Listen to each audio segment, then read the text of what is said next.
வணக்கம்.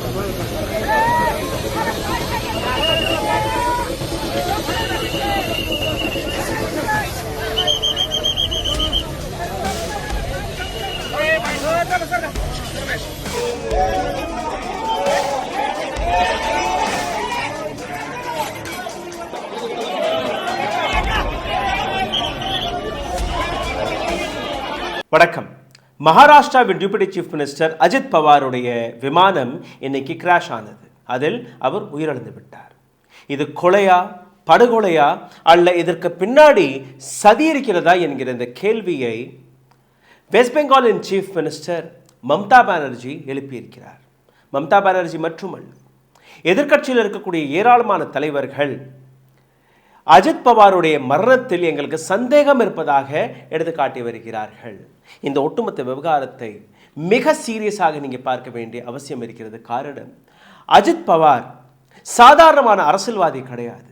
அஜித் பவார் மீது 9க்கும் மேற்பட்ட வழக்குகள், அதுவும் ஊழல் வழக்குகள் இருந்தது. நேரடியாக நரேந்திர மோடி, நேரடியாக அமித்ஷா, நேரடியாக ஒட்டுமொத்த பிஜேபியே அஜித் பவாரை சக்கி பீசிங் பீசிங் பீசிங் என்கிற ஏராளமான அலிகேஷன் எடுத்து வைத்தார்கள். Devendra Fadnavis was not happy with Ajit Pawar. Eknath Shinde was not very happy with Ajit Pawar joining NDA. ஆனால் அஜித் பவார், எந்த பிஜேபியின் கேடர்ஸ் அஜித் பவாருக்கு எதிராக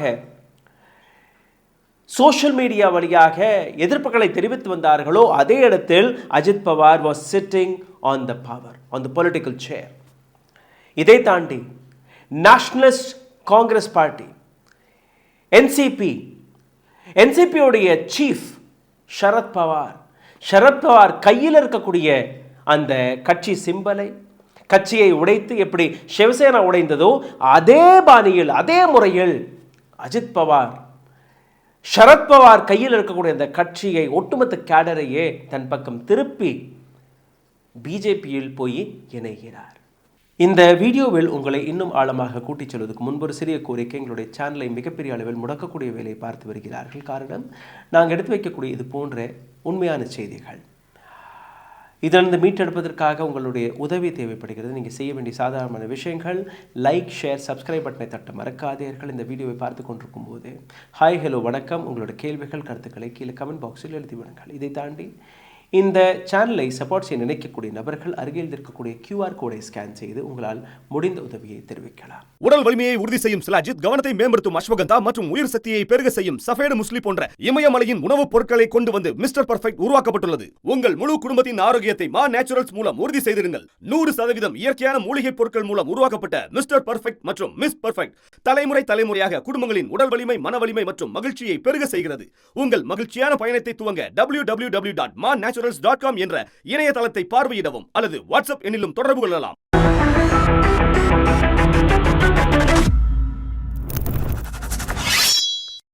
இப்போ சோஷியல் மீடியா வழியாக வெளிவரக்கூடிய ஏராளமான ஸ்டேட்மெண்ட்களை நீங்கள் பார்த்தீர்கள்னா, இவர் இறந்ததை பற்றி ஏராளமானவர்கள் கவலைப்படவில்லை. இதற்கப்புறமாவது சரத்பவார் கையில் திரும்ப அந்த கட்சி போகுமா என்கிற அந்த கேள்விதான் பார்த்து வருகிறார்கள். இந்த ஒட்டுமொத்த விஷயத்தில் மம்தா பானர்ஜி, ஒரு sitting chief minister of West Bengal, she had given a very strong statement. அதை கேளுங்கள். Of Ajit Pawar, Deputy Chief Minister, he died today morning in a plane crash. I'm really shocked to see the news. There is no safety and security of the people of this country. Even the political leaders, I do not know what is the fate of the opposition political parties, but he was very much with the ruling party. But before few days ago, I came to know that from social network that somebody from other party, they gave a statement that Ajit Pawar is willing to leave the BJP. And now what happened today, I need proper investigation under the supervision of Supreme Court. Only we have the trust on Supreme Court, no other agency. All the agencies are being totally purchased. And really it's a great loss for the country. Maybe he's from the opposition. Now he's from the opposition. But tomorrow is supposed to join the original force of their party. My condolences to the Mamata Banerjeeயோட இந்த statement. He died today morning. I really shocked to see the news. மிகவும் அதிர்ச்சியாக இருக்கிறது. இன்னைக்கு கார்த்தால அவருடைய மரண செய்தியை கேட்ட உடனேயே ஏராளமான கேள்விகள் என்னுடைய மனதில் வருது. இந்த நாட்டில் யாருக்குமே பாதுகாப்பு கிடையாது, எந்த விதமான செக்யூரிட்டியும் கிடையாது. மக்களை விட்டு விடுங்கள், இது போன்ற தலைவர்களுக்கு கூட எந்த விதமான பாதுகாப்பும் கிடையாது என்கிற ஒரு மிக ஷாக்கிங்கான அலிகேஷனை மம்தா பானர்ஜி எடுத்து வைத்திருக்கிறார். இது மட்டுமல்ல, ஈவன் த பொலிட்டிக்கல் லீடர், அரசியல்வாதிகள் கூட இன்னைக்கு ஆப்போசிஷன் பொலிட்டிக்கல் ஃபேட்டாக இருக்கிறது. ஆப்போசிஷனில் இருக்கக்கூடிய தலைவர்கள் அவர்களுடைய நிலை எப்போ என்ன யாருக்கு நடக்கும் என்று யாருக்குமே தெரியாது. இந்த மரணத்தில் எனக்கு சந்தேகம் இருக்கிறது. காரணம், ஒரு சில நாட்களுக்கு முன்பு சரத் பவாருடைய அஜித் பவார் போய் இணைய போவதாக ஒரு தகவல் வந்தது. அதாவது என்டிஏ கூட்டணியிலிருந்து அஜித் பவார் வெளியேறப் போகிறார், அஜித் பவார் திரும்பி சரத் பவாருடன் கைகோர்க்க போகிறார் என்கிற ஒரு மிக பெரிய நியூஸ் கசிந்தது. அதை தொடர்ந்துதான் இன்னைக்கு கார்த்தால மும்பையிலிருந்து கிளம்பிய அஜித் பவார் பாராபந்திக்கு போய் பிஜேபிக்காகவோ என்டிஏவுக்காகவோ இந்த அரசியல் தேர்தல் பிரச்சாரத்தில் களமிறங்கவில்லை. அவர் தன்னுடைய பூர்வீகமான பாராபந்தி தான் அவருடைய பூர்வீகமான இடம்.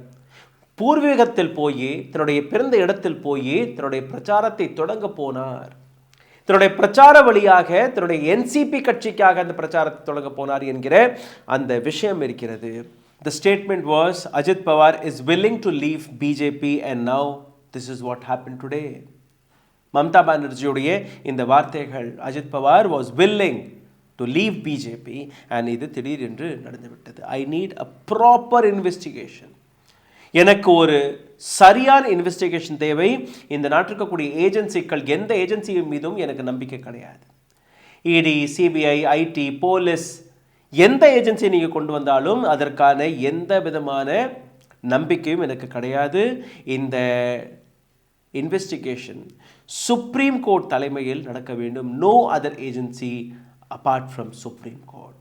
எவ்வளோ பெரிய ஸ்டேட்மெண்ட் நீங்கள் பாருங்கள். All the agencies are being totally purchased. அனைத்து ஏஜென்சிகளையுமே விலை கொடுத்து வாங்கிவிட்டார்கள். and this is a very very big news today. Mamata பானர்ஜியோட சார்ஜஸ் சாதாரணமாக நீங்கள் பார்க்கக்கூடாது. இதற்கு பின்னாடி ஒரு மிகப்பெரிய சதி இருக்கிறது. இந்த சதியை பற்றி நீங்கள் பாருங்கள்.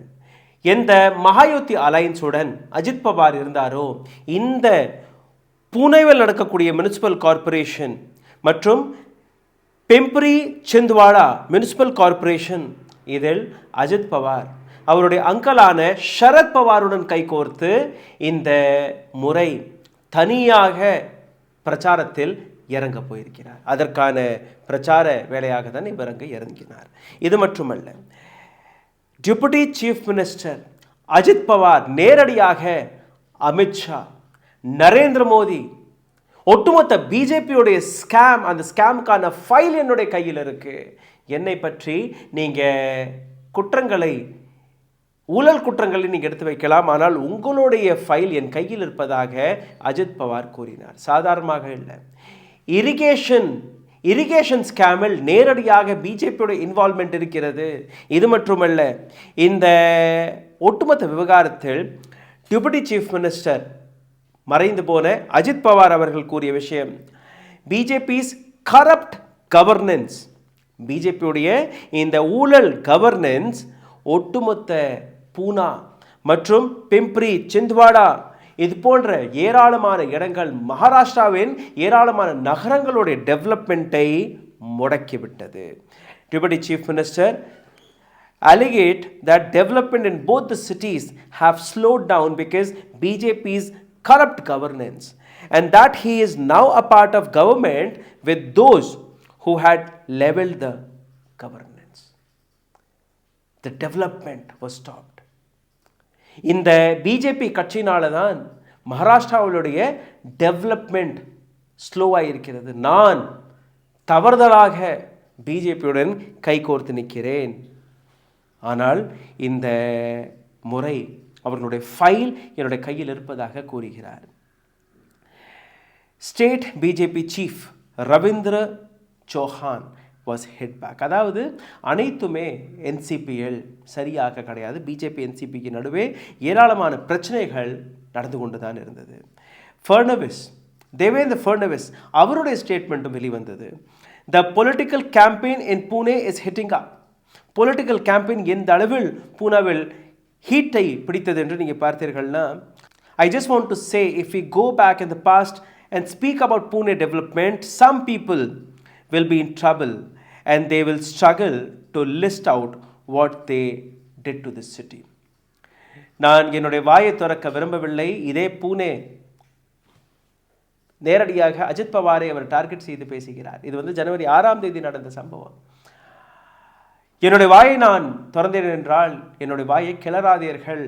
பூனேவில் நீங்கள் என்ன செய்தீர்கள், நீங்கள் எவ்வளவு கரப்ஷனை செய்தீர்கள், அந்த ஃபைலும் எங்கள் கையில் இருப்பதாக அவர் கூறுகிறார். அதாவது பிஜேபி ஒரு பக்கம், என்சிபி ஒரு பக்கம், அஜித் பவார் ஒரு பக்கம், தேவேந்திர ஃபட்னவிஸ், அமித்ஷா, இது போன்ற ஏராளமான பிஜேபி தலைவர்கள் இன்னொரு பக்கம். அதாவது எந்த விதமான ஃபைலை அஜித் பவார் கையில் வைத்திருந்தார், எந்த விதமான பிஜேபியின் ஊழல்களை அஜித் பவார் எக்ஸ்போஸ் செய்திருப்பார்.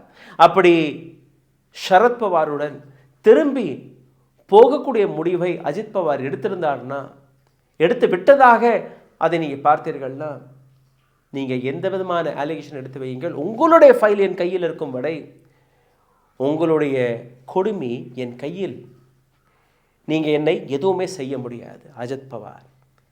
அதற்காக தான் இந்த விபத்து நடந்ததா, அல்ல இந்த விபத்திற்கு பின்னாடி சதி இருக்கிறதா? அதே நேரத்தில் நீங்கள் பார்த்தீர்கள்னா, இந்த வீடியோவை நான் பதிவிட்டு கொண்டிருக்கும் போது விஎஸ்ஆர் ஏவியேஷன் இந்த விமானத்தை ஆப்ரேட் செய்த அந்த கம்பெனி, விஎஸ்ஆர் ஏவியேஷனுடைய ஒஃபிஷியல்ஸ்கள் டெல்லியில் இருக்கக்கூடிய ஏவியேஷன் அத்தாரிட்டி டிஜிசிஏவுடைய அலுவலகத்திற்கு போயிருக்கிறார்கள், ஹெட் குவார்ட்டர்ஸ்க்கு போயிருக்கிறார்கள். அங்கே விஎஸ்ஆர் ஏவியேஷன் இந்த கம்பெனியை சார்ந்த ஒஃபிஷியல்ஸ்களுடன் இன்வெஸ்டிகேஷன் தொடங்கிவிட்டது. ஏர்போர்ட் பாராமந்தி போன்ற ஏர்போர்ட், இந்த இடத்தில் இது முதல் விமான கிராஷ் கிடையாது. இதே கம்பெனி, இதே ரகமான விமானம் போன வருடம் ஒரு கிராஷ் ஆனது. இந்த மாதிரியான ஒரு பெரிய தலைவருடைய மரணம் இதுதான் முதல் முறையாகும். இந்த ஒட்டுமொத்த விவகாரத்தில் ஏராளமான விஷயங்கள் கசிந்து கொண்டிருக்கிறது. மம்தா பானர்ஜி மற்றும் இந்த அலிகேஷன் எடுத்து வைக்கவில்லை. அதாவது இவருடைய மரணத்திற்கு பின்னாடி சந்தேகம் இருப்பதை மம்தா பானர்ஜி மட்டும் எடுத்து காட்டவில்லை. காங்கிரஸ் தலைவரான கௌரவ் கொகோய் அவரும் இதை எடுத்து வைக்கிறார். எங்களுக்கு சந்தேகம் இருக்கு, இந்த மரணத்திற்கு பின்னாடி ஒரு இன்வெஸ்டிகேஷன் நடக்கணும், மக்களுக்கு இந்த விஷயங்கள் தெரிய வேண்டும் என்கிற அந்த விஷயத்தை வைத்து ஒரு தெளிவான இன்வெஸ்டிகேஷனை அவர் எடுத்து வைக்க கூறுகிறார். இவர் மட்டுமல்ல, Lalu Prasad Yadav, he also said a proper investigation should carried out in public interest படி இந்த இன்வெஸ்டிகேஷன் நடக்க வேண்டும் என்று அவரும் கூறுகிறார். பிரகாஷ் அம்பேத்கர், மகாராஷ்டிராவின் இன்னொரு senior leader, he also said the same. Deputy Chief Minister of Maharashtra, he was not an ordinary politician. ஒரு மிகப்பெரிய பொறுப்பில் இருக்கக்கூடிய நபர், அவருடைய மரணத்திற்கு பின்னாடி ஆழமான இன்வெஸ்டிகேஷன் நடக்க வேண்டும் என்று கூறியிருக்கிறார்கள். Captain VK Singh, the head of VSR aviation, அவருடன் இந்தியா டுடே குரூப்பை சார்ந்த பத்திரிகையாளருடன் ஒரு பேச்சுவார்த்தை நடந்தது. அதற்கான ஆடியோ கிளிப் வெளிவந்திருக்கிறது. அதில் ஏராளமான கேள்விகளை அவர் கேட்கிறார். இந்த இன்வெஸ்டிகேஷன் நடக்கிறது, இப்போது நாங்கள் எதுவுமே பேச முடியாது, கூற முடியாது. அதே ஆன்லைன் இன்டர்வியூவில் அவர் கேட்ட விஷயம், போன வருடமும் இதே போன்ற ஒரு விபத்து நடந்தது, அப்போது நீங்கள் எந்த விதமான சேஃப்டி மெஷர்ஸ்களை எடுக்கவில்லை என்கிற அந்த கேள்விக்கான சரியான பதிலை அவர்கள் கொடுக்கவில்லை. இதை தாண்டி இந்த விமான விபத்தில் உயிரிழந்த மற்ற நபர்கள், அவருடைய பேரும் வெளிவந்திருக்கிறது. கேப்டன், இந்த விமானத்தை ஓட்டிச் சென்ற நபர் captain Sumit Kapoor, first officer Shambhavi Pathak, security officer Ajit பவாருடைய PSO பர்சனல் செக்யூரிட்டி ஆஃபீஸரான விதீப் ஜாதவ் மற்றும் ஃப்ளைட் அட்டெண்டன்ட் பிங்கி மாலி. இந்த அனைத்து நபர்களுமே உயிரிழந்து விட்டார்கள், அஜித் பவாருடன் பயணித்த இந்த நபர்கள். இந்த ஒட்டுமொத்த விவகாரத்தில் இன்னும் ஒரு சில விஷயங்கள் கேட்கப்பட்டது பத்திரிகையாளர்கள் வழியாக. VK Singh, the head of VSR aviation, இந்த பைலட்ஸ்களை பற்றி கூறுங்கள். அவர்கள் பழக்கமான பைலட்களா, எக்ஸ்பீரியன்ஸ் பைலட்களா, க்ரூ மெம்பர்ஸ்கள் எக்ஸ்பீரியன்ஸ்டானவர்களா என்று கேட்டபோது நிச்சயமாக அனைத்து நபர்களுமே, க்ரூ மெம்பர்ஸ் எல்லாருமே, பைலட் உட்பட எல்லாருமே எக்ஸ்பீரியன்ஸ்டான நபர்கள். இந்த இடத்தில் எப்படி தவறு நடந்தது என்று எனக்கு தெரியவில்லை. ஒரு பாராபந்தி என்பது ஒரு சிறிய ஏர்போர்ட். இந்த இடத்தில் அந்த ரன்வேவை சரியாக கேட் செய்ய முடியாத பட்சத்தில் இது போன்ற விபத்து நடந்திருக்கலாம் என்கிற விஷயத்தை அவர் எடுத்து வைக்கிறார். இதை தாண்டி நீங்கள் பார்த்தீர்கள்னா அஜித் பவார் மீது இருக்கக்கூடிய அலிகேஷன்ஸ்களில் மிக முக்கியமானது மகாராஷ்டிரா இரிகேஷன் ஸ்கேம். 70,000 கோடி ரூபாய்க்கான இந்த investigation. Not 1 or 2 rupees, it is 70,000 crore rupees. 2012 ஆண்டு இந்த ரிப்போர்ட் வெளிவந்தது. ஏராளமான எலிகேஷன் இருந்தால் கூட அஜித் பவாரை தொடக்கூட முடியவில்லை. Maharashtra state cooperative bank MSCB scam, 25,000 கோடி ரூபாய்க்கான அடுத்த scam. Lavasa lake city project அடுத்த மிக பெரிய மேகா ஸ்கேம். அவருடைய மகனான பார்த் பவார் 1800 கோடி ரூபாய் மதிப்பிற்கான ஒரு சொத்தை வெறும் 300 கோடி ரூபாய்க்கு எழுதி வாங்கினார்கள். பார்த் பவாருடைய ஷேர் இந்த கம்பெனியில் 99% இருந்தது. இந்த ஒரு சில ஸ்கேம்ஸ்களை மட்டும்தான் எடுத்து காட்டுகிறேன். இது போன்ற ஏராளமான ஸ்கேம்ஸ்கள் அஜித் பவார் மீது இருக்கிறது. எத்தனையோ பல லட்சம் கோடி ரூபாய்க்கான ஸ்கேம் செய்த இந்த நபர் இன்னைக்கு பிஜேபியில் இணைந்ததற்கு பின்பு எந்த விதமான அலிகேஷனும் நடக்கவில்லை. பிஜேபியில் இணையும் போது அவருக்கு டெபுட்டி சீஃப் மினிஸ்டர் போன்ற பதவி கிடைக்கிறது. ஆனால் பிஜேபியிலிருந்து வெளியேறுவதாக ஒரு தகவல் கசிந்தவுடன் இந்த விபத்து நடந்தது. மம்தா பானர்ஜி அதை சந்தேக பார்வையாக பார்க்கிறார். இந்த விமான விபத்து தானா அல்ல திட்டமிட்ட ஒரு படுகொலையா என்கிற இந்த இன்வெஸ்டிகேஷன், இதற்கு பின்னாடி வரக்கூடிய ஏராளமான கேள்விகள், செய்திகளுடன் நான் உங்களை சந்திக்கும் வரை விடைபெறுகிறேன். நன்றி, வணக்கம். ஊடகம் கார்ப்பரேட் அரசியல்வாதிகளின் கைப்பாவையாக, அடிமைகளாக இருந்தது போதும். இனி சாட்டை எடுத்து சுழற்றும் நேரம் வந்துவிட்டது. ஊடகம் பொதுமக்களாகிய உங்களுக்காக, உங்களாலேயே இயக்கப்பட வேண்டும். ஊடக சுதந்திரத்திற்காக உங்களின் பங்களிப்பை இன்றே அளித்திடுங்கள்.